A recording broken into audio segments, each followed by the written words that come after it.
Hello and welcome to Lavneesh Sir की class. This is Directorate of Education GNCT of Delhi's worksheet number 17, and it is only for class 8 students. It has taken from the subject English, and we will learn and understand part 3 of lesson Tsunami in this worksheet.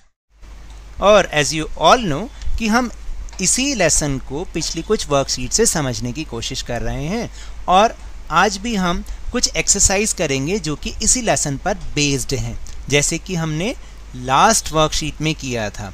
Lesson तो हमने पढ़ लिया, समझ लिया, अब उसके ऊपर based different exercises हम कर रहे हैं। So now let's start and understand with me. Question number A is, it is said that animals have some special powers and can sense danger. Let's read about animal behavior. तो जैसे कि हम सबको ये पता है और कहा भी जाता है कि जो एनिमल्स होते हैं उनके अंदर कुछ स्पेशल पावर्स होती हैं, कुछ स्पेशल सेंसेस होती हैं जो कि डेंजर को पहले से ही जान जाती हैं।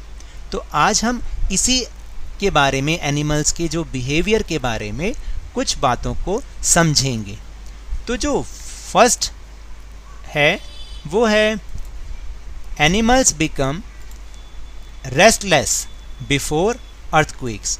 क्या आपने कभी महसूस किया है? ऐसा होता है, जो एनिमल्स होते हैं वो बहुत बेचैन हो जाते हैं अर्थक्वेक आने से पहले।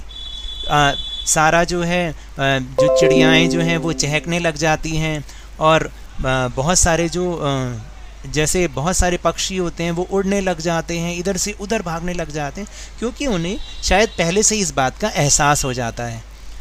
Dogs can sense when their owners are coming home. और आप देखिए, कई बार आप में से बहुत लोगों के घर में शायद डॉग होंगे जो कि आपने उसको पेट एनिमल बना रखा होगा, और आप देखिए कि आप जैसे ही डोर बेल पर होते हैं या थोड़ी सी भी दूर होते हैं घर से, नज़दीक, बहुत ज़्यादा दूर नहीं, तो जो आपके डॉग हैं उनको उनकी सेंस से पता चल जाता है कि आप आ रहे हैं।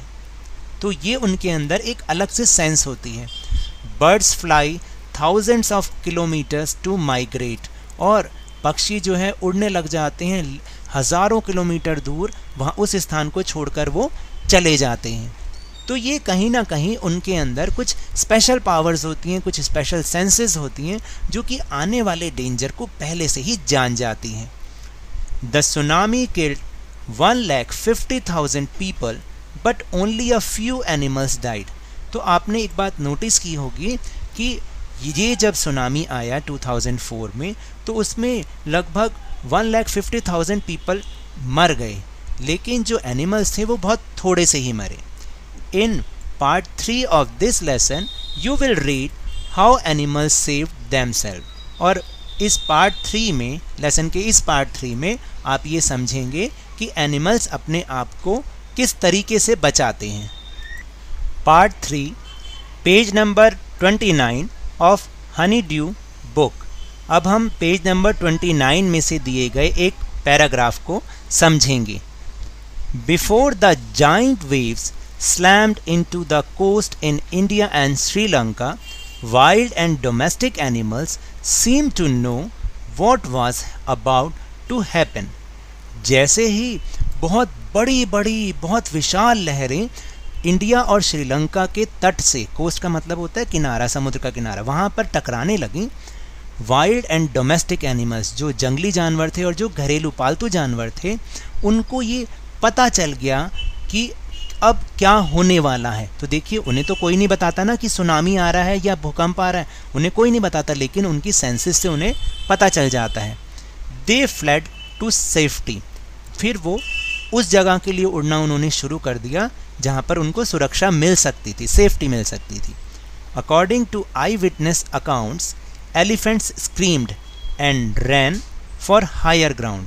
और जो चश्मदीद थे, जिन्होंने उस दृश्य को देखा था, उन्होंने ये बताया कि जो हाथी थे वो चीखने लग गए, बहुत तेज़ से चिंघाड़ने लग गए, और वो जो ऊंची जगह थी उस पर, उसकी तरफ वो भागने लग गए।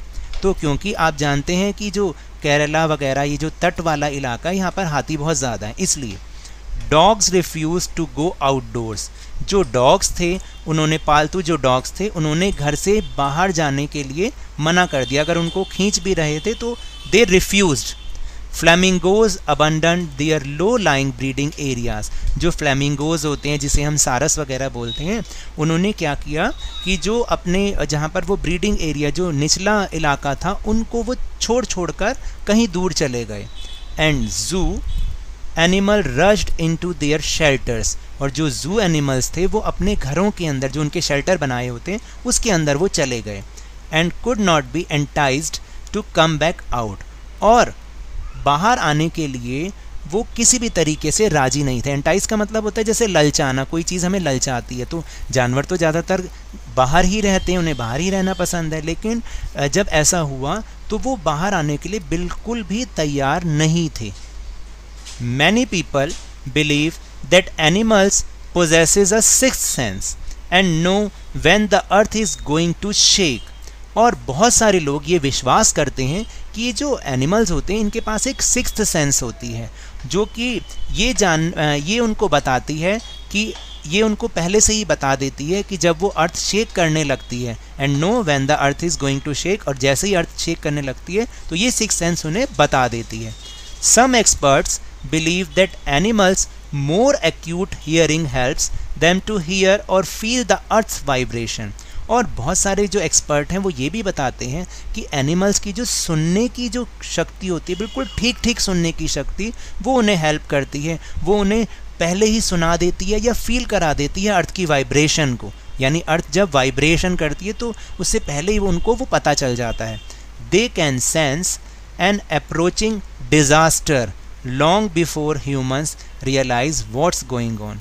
और आपको मैं बताऊं कि वो उनकी जो सेंस है वो डिज़ास्टर आने से काफ़ी पहले उन्हें अलर्ट कर देती है। जब तक कि ह्यूमंस उसको समझ पाएँ, उससे बहुत पहले ही एनिमल्स उसको समझ जाते हैं कि क्या होने वाला है और क्या हो रहा है।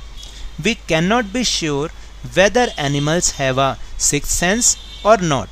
हम इस बात के लिए श्योर तो नहीं है कि एनिमल्स में सिक्स्थ सेंस होती है या नहीं होती, but the fact is that giant waves that rolled through the Indian Ocean killed more than 150,000 people in a dozen countries, but not many animals have been reported dead। तो इसका मतलब ये है कि जो फैक्ट तो यही है कि जब जाइंट वेव्स आई इंडियन ओशन की और उन्होंने लगभग 1.5 लाख लोगों को मार दिया बहुत सारी कंट्रीज़ में, जो आसपास की नेबरिंग कंट्रीज़ थी। लेकिन जो एनिमल्स के बारे में कि एनिमल्स इतने मरे हैं, इसके बारे में कोई बहुत ज़्यादा रिपोर्ट नहीं आई। यानी कहने का मतलब है कि इंसान ज़्यादा मरे और एनिमल्स उसके मुकाबले बहुत कम मरे। Now part C. After reading the passage write down the animals reaction in the columns below. अब आपको इस पैसेज को पढ़ने के बाद क्या करना है कि एनिमल्स का रिएक्शन क्या होता है वो उनके नीचे जो कॉलम्स में जगह दे रखी है आपको वहां पर लिखना है। सो देखते हैं एक बार। जैसे एनिमल्स में एलिफेंट क्या करता है?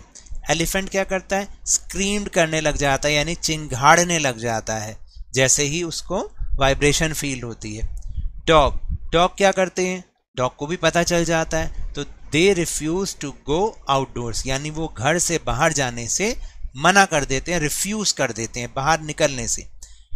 फ्लैमिंगोज यानी कि सारस क्या करते हैं? Abandon their low lying breeding areas, जहाँ पर वो ब्रीड करते हैं निचले इलाकों में, तो वहाँ पर वो क्या करते हैं? वहाँ से वो चले जाते हैं। एंड जू एनिमल्स, वो तो आपके लिए it has been done for you, rushed into their shelters and could not be tempted come out, यानी जो जू एनिमल्स होते हैं वो क्या करते हैं? अपने अपने शेल्टर्स में चले जाते हैं और किसी भी तरह से बाहर नहीं निकलना चाहते, बिल्कुल भी वो नहीं निकाल सकता उन्हें कोई, ना वो निकलना चाहते, तो इसलिए वो जल्दी से अपने शेल्टर में चले जाते हैं। Now next question is D part. Now answer the following questions by choosing the correct option. आपको आंसर करना है कैसे?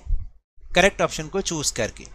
The giant waves are called, जो बड़ी बड़ी वेव्स आती हैं उनको क्या कहते हैं? वर्लपूल, सुनामी या फिर बबल्स। तो राइट आंसर इज सुनामी, क्योंकि हमने ये लेसन समझा भी है कि वो जाइंट यानी बहुत विशाल काय वेव्स होती हैं, लहरें होती हैं। And the second is another word in the passage that means shake. Shake का मतलब होता है कपकपाना। इस पैराग्राफ में आपको शेक का एक दूसरा वर्ड भी दे रखा है, आपको वो चूज करना है, एक्यूट, वाइब्रेशन या फिर slammed. So right answer is vibration. जैसे आपका फोन वाइब्रेट करता है ना, कपकपाता है, ऐसे ही इसको हम शेक भी कहते हैं और वाइब्रेशन भी कहते हैं। Next is very few animals died in the tsunami because. बहुत कम एनिमल्स सुनामी के अंदर मरे। क्यों? क्योंकि दे कैन रन फास्ट, क्या वो तेज भाग सकते थे, और दे कैन हियर और फील द अर्थ वाइब्रेशन, वो अर्थ की वाइब्रेशन को सुन सकते थे या महसूस कर सकते थे, या they have a sharp brain, या उनके पास एक तेज दिमाग था। Right answer is they can hear और फील द अर्थ वाइब्रेशन। इस तरीके से हमें इन क्वेश्चंस को करना है और ये लेसन हमने बहुत अच्छे से समझा। टेलीग्राम ऐप पर भी हमने अपना चैनल लवनीश सर की क्लास बनाया, जिसका लिंक आपको इस वीडियो के डिस्क्रिप्शन बॉक्स में मिल जाएगा। वहां से आप हमारे चैनल के साथ जुड़िए। इस वीडियो का लिंक और आपकी क्लास की जो दूसरी वर्कशीट्स हैं उनके लिंक्स आपको एक साथ एक ही जगह पर मिल जाएंगे, आपको कहीं सर्च करने की ज़रूरत नहीं पड़ेगी। So now that's all for this worksheet. अगर मेरे इस तरह समझाने से अब आपको समझ में आने लगा है तो इस चैनल और वीडियो को लाइक कीजिए, शेयर कीजिए, और नए हैं तो सब्सक्राइब भी कीजिए। But remember, whenever you will go outside please wear your mask, और जब भी आपकी टर्न आए कोरोना की वैक्सीनेशन ज़रूर करवाएं, क्योंकि कोरोना को हराना है और ज़िंदगी को एक बार फिर से सुहाना बनाना है। इसी उम्मीद के साथ थैंक यू वेरी मच।